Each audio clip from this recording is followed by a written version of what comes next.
سلام علیکم دوستان عزیز، خوش آمدید به درس 43 زبان انگلیسی ما. زبان انگلیسی از صفر از روی کتاب Basic English Grammar by Betty Azar. پیش از آغاز درس امروز اگر به کانال آبونه نشده باشید لطفاً آبونه شوید، به نوار لایک کنید، فکر و عقیده خود را برای بهتر کردن صفت درس ها در شرح ها نویسید. این نوار را با دوستان و نزدیکانتان روان کنید و برای اولین شده خبردار شدن از درس های نو زنگوله را زیر کنید. چون همیشگی درس امروزه را با quote of the day یعنی سخن روز آغاز میکنیم و سخن روزی درس امروزه من چنین است: We lost because we told ourselves we lost by Leo Tolstoy.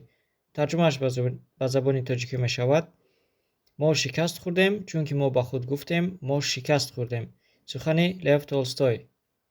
درس 43 Review Chapters 4 and 5. درس امروزه درس تکراری می باشد، تکراری باب های 4 و باب 5. در این صفحه موضوعی که در باب 4 و باب 5 گذاشتیم آنها را روی خطشان را آورده ایم. باب 4 ما خیلی که میدونید درباره using the present progressive یعنی استفاده بری زمان حاضره دوامدار بود و موضوعی که در باب 4 گذاشتیم این be plus ing the present progressive tense یعنی شکلی عادی زمان حاضره دوامدار spelling of ing املای ing the present progressive negative questions شکل منفی و شکل سوالی زمان حاضره دوامدار the simple present we see the present progressive فرقیت زمان حاضره عادی از زمان حاضره دوامدار non-action verbs not used and the present progressive فعل های غیر عملی را نیز گذاشتیم و در آخر باشد فرقیت see look at watch hear and listen to و think about and think that و فرقیت اینها را نیز گذاشتیم. در باب پنجم باشد موضوع باب پنجم ما talking about the present یعنی گپ زدن درباره حاضر و ما تا درس هشتم آمدیم و در درس یکم ما using it to talk about the time کلمه it رو استفاده برده درباره زمان گپ زدن را یاد گرفتیم. prepositions of time پیشوندهای زمان را یاد گرفتیم. using it to talk about the weather کلمه it رو استفاده برده درباره باد و هوا گپ زدن را یاد گرفتیم. با شکل there plus be جمله ساختن رو یاد گرفتیم. با شکل there plus be شکل سوالیش رو یاد گرفتیم. there plus be asking questions with how many با استفاده از there plus be و how many یعنی چی قدر و یا چند تا شکل سوال دادن رو یاد گرفتیم. prepositions of place some prepositions of place a list پیشوندهای مکان رو یاد گرفتیم و جایهای استفاده بری آنها رو. ما تا این درس آمدیم در این درس تکرار میکنیم و در درس‌های بعدی موضوع ها رو دوام میدهیم. Exercise 24 مشق 24 Review Chapters 4 and 5 تکراری باب های 4 و 5.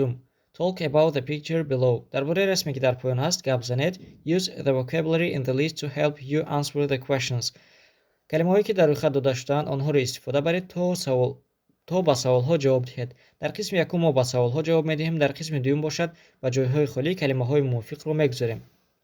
سوال یکم What is Mary doing؟ مری چی کار کرده ایستاده است؟ خیلی که میبینید مری در طرف خانه خوراک خورده ایستاده است. جواب ما میشود Mary is eating at a restaurant و یا Mary is eating in a restaurant. at a restaurant میشود در طرف خانه، in a restaurant میشود در داخل طرف خانه. هر دویش درست است. سوال دوم What do you see on the table؟ در بالای میز چی میبینید؟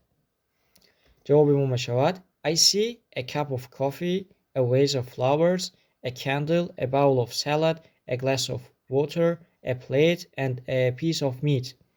من فنجان قهوه را میبینم، گلدانی پر از گل ها را میبینم، a candle شمع را میبینم، a bowl of salad کاسه پر از سالاد را میبینم، a glass of water استکانی آب را میبینم، a plate طبق را میبینم and a piece of meat و یک پارچه گوشت را میبینم. سوال دیگر What is Mary holding in her right hand in her left hand؟ مری در دست راستش چی را داشته ایستاده است و در دست چپش چی را داشته ایستاده است؟ جواب ما میشود Mary is holding a knife in her right hand. مری در دست راستش کارچه را داشته ایستاده است. She is holding a fork in her left hand و در دست چپش باشد شاخنک را داشته ایستاده است. خیلی که در رسم میبینید. سوال دیگر What is in the bowl در طبق و یا در کاسه چیست؟ There's some salad in the bowl در کاسه سالاد هست. سوال دیگر What is on the plate در بالای طبق و یا در طبق چیست؟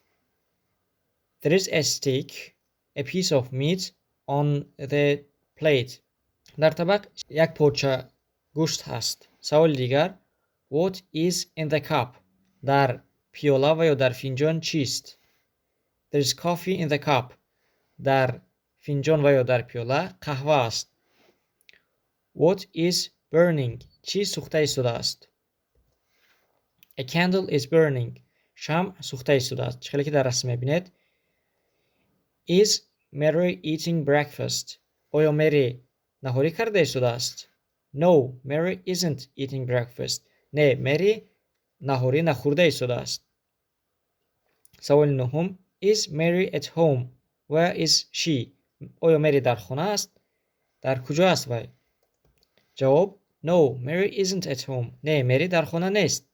She's at a restaurant و یا she is in a restaurant نه مری در خانه نیست وی در طرف خانه است. سوال آخران What is she cutting وی چی را بریده ایستاده است؟ She is cutting a steak و یا she is cutting a piece of meat وی یک پارچه گوشت را بریده ایستاده است. Part 2 Complete the sentences جمله ها را پوره کنید. Mary is sitting at a table مری در میز نشسته ایستاده است. There is a candle on the table چه که میبینید شمع در بالای میز است و جواب ما میشود There is a candle on the table شمع در آنجا در بالای میز شمع است. There is a coffee in the cup در داخل فنجان و یا در داخل پیاله قهوه است. Mary is holding a knife in her right hand زمانی حاضر دوامدار است. از این رو فعل is گرفت چون که مری یک نفر است و در داخل دستش داشته است کارد رو. از این رو این گرفت. مری در داخل دست راستش کارد رو داشته ایستاده است. She's وی at a restaurant و یا she's in a restaurant وی در طرف خانه است. She at home گفته ایستاده است وی در خانه نیست. جواب ما می شود She isn't at home وی در خانه نیست. She نهاری نخورده ایستاده است. از این رو جواب ما می شود She isn't eating breakfast وی نهاری نخورده ایستاده است. میگذاریم با مشق دیگر. Exercise 25 مشق 25 در این مشق ما قسم یکم رو اجرا میکنیم. قسم دوم رو جواب ها رو به شما میدهم اما پیش از جواب ها رو دیدن لطفاً خودتون مشق رو اجرا کنید. Part 1 قسم یکم What is John doing جان چیکار کرده ایستاده است؟ John is studying جان خوانده ایستاده است درس تیار کرده ایستاده است. سوال دوم What do you see in the picture در رسم چی را میبینید؟ I see a clock, a sign, some books, some bookshelves, a librarian, a desk, a plant, a table, 3 chairs and 2 students. من در رسم a clock ساعت رو میبینم, a sign اشاره رو میبینم, some books بعضی کتاب ها رو میبینم, some bookshelves بعضی رف های کتاب رو میبینم, a librarian کتاب خانشی رو میبینم, a desk میز رو میبینم, a plant رستنی رو میبینم, a table میز رو میبینم, 3 chairs سه تا کرسی رو میبینم and 2 students و 2 تا طلبه رو میبینم. سوال دیگر Is John at home? Where is he? آیا جان در خانه است؟ در کجا است وی؟ جواب No, John isn't at home. نه جان در خانه نیست. He is و he is at the library.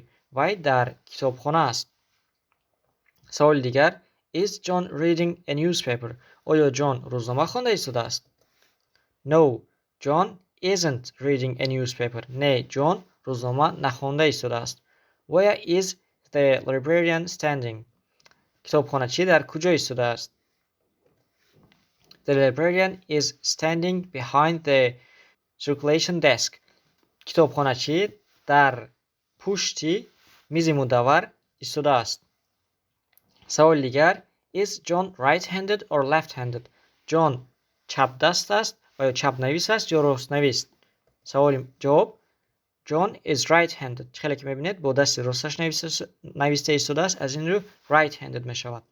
و قسم دوم رو پیش از ما اجرا کردن شما نوار رو دارید و اجرا نمایید. جواب های قسم دوم اینها می باشد. میگذاریم به مشق دیگر. Exercise 26 مشق 26. در این مشق باشد ما قسم دوم رو اجرا میکنیم، قسم یکم رو شما خودتان اجرا میکنید و جواب های قسم یکم رو هم به شما میدهیم، اما پیش از جواب ها رو دیدن در اینجا نوار رو دارید و با سوال های قسم یکم جواب دهید و بعد به قسم دوم گذارید. Part 2 قسم دوم. Mary is writing a check. Mary check نوشته ایستاده است. She is signing her name. وی نام خود را امضا گذاشته ایستاده است. سوال 12. The name of the bank is First Nation Bank. نامی بانک First Nation Bank می باشد. در اینجا of میگیرد. Mary lives. و وقتی گفتیم در درس قبلی گفتیم که وقتی که نامی کوچه بیاید همراهی رقمش at میگیرد. Mary lives at 3471 Tree Street. مری در این کوچه زندگی میکند. Mary lives. و وقتی که گفتیم که شهرها و دولت‌ها بیاید در آن وقت in میگیرد. Mary lives in Chicago, Illinois.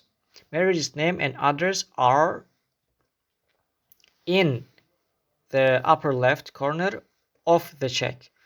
و خیلی که میبینید نام و ادرس در داخل چک هست، از این رو این استفاده بردیم و در عموم گپ زنیم که در چک هست و یا در یگان جای چک هست of استفاده میبریم. of the check.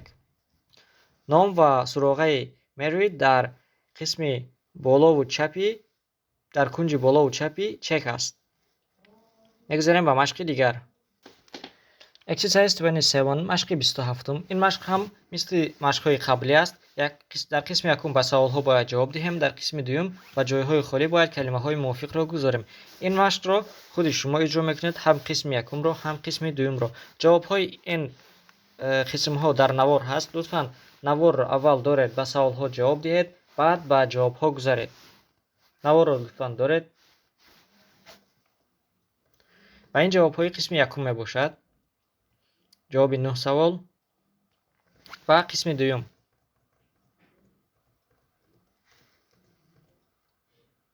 و این جواب های قسم دوم می باشد. در بعضی جاها سه تا کلمه رو استفاده برده ایم، یعنی این معنای آن را دارد که هر سه‌اش رو استفاده بریم درست است. مثلا Mary is at a bank. Mary در بانک است و یا Mary is in a bank. Mary در داخل بانک است و یا Mary is inside a bank. Mary در داخل بانک است. و این معنای آن را دارد که هر سه اینها موافق است. در کلمه های پایان هم همین خیل. Behind و یا in back of هر دویش یک معنی دارد، در پشتی. بگذاریم به صفحه دیگر. New words کلمه های نو.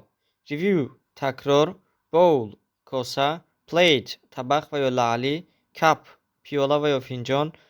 Burn سوختن. Candle شمع. Vase گلدان.